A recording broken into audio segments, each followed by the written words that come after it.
এটা শর্ত। জি বলেন। আরেকটা প্রশ্ন হচ্ছে, আর যদি কোনো শাসক স্পষ্ট কুফরিতে লিপ্ত হয় এবং তা আলেমরা শনাক্ত করেন এবং সেই শাসক আবার নিজেদের মুসলিমও বলে দাবি করে, আবার কুফরিও করে, তবে তার বিরুদ্ধে মুসলমানরা অস্ত্র ধারণ করবে কি না? এক্ষেত্রে সামর্থ্য না থাকলে আমরা সামর্থ্যের জন্য কি করতে পারি? ভালো কথা, আলহামদুলিল্লাহ।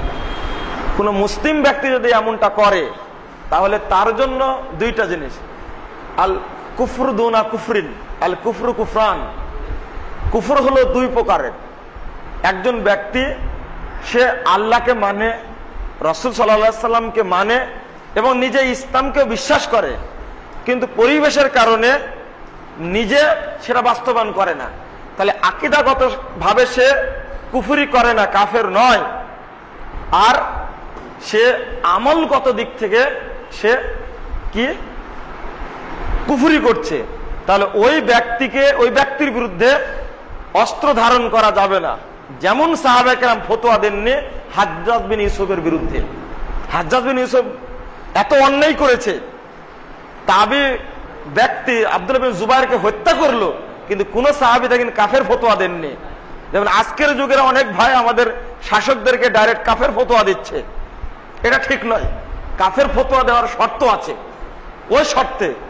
আরেক ভাই গত পরশুদিন আমাকে লক্ষ্য করে বলছেন যে আমি একটু লক্ষ্য করে দেখছি, সে জেনারেল শিক্ষিত, তিনি বলছেন যে সৌদি আরবের বিদ্বানগণ তারা জিহাদকে এড়িয়ে চলছেন, জাকির নায়কও জিহাদকে এড়িয়ে চলছেন, বিলাল ফিলিপসও তাই করছেন, তৌফিক চৌধুরী তাই করছেন। আপনার বক্তব্য আমি স্পষ্ট হতে চাই যে আসলে আপনিও কি জিহাদকে এড়িয়ে যাচ্ছেন?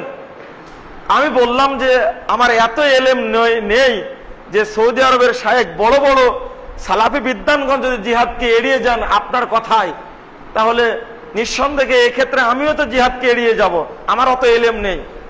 মানে আপনার এত এলেম কেন যে আপনার কাছে তাদের এলেমকে মনে হচ্ছে জিহাদকে এড়িয়ে যাচ্ছেন, তাহলে আপনি এলেমটা অর্জন করেন কোথায় থেকে? মানে তাদের আকীদা ভ্রষ্ট আর তার আকীদা হলো সত্য, এটা তো ঠিক নয়। মানে তার বুঝটাই হয়ে গেছে কোরআন এবং সুন্নাহর উল্টা। আশা করি এই বিষয়টা আপনি বুঝে পদক্ষেপ নেওয়ার চেষ্টা করবেন।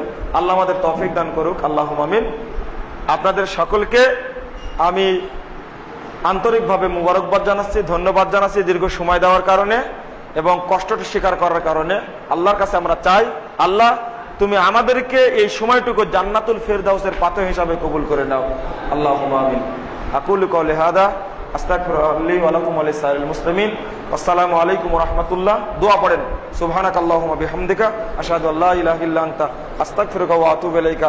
আসসালামু আলাইকুম ওয়া রাহমাতুল্লাহি ওয়া বারাকাতুহু।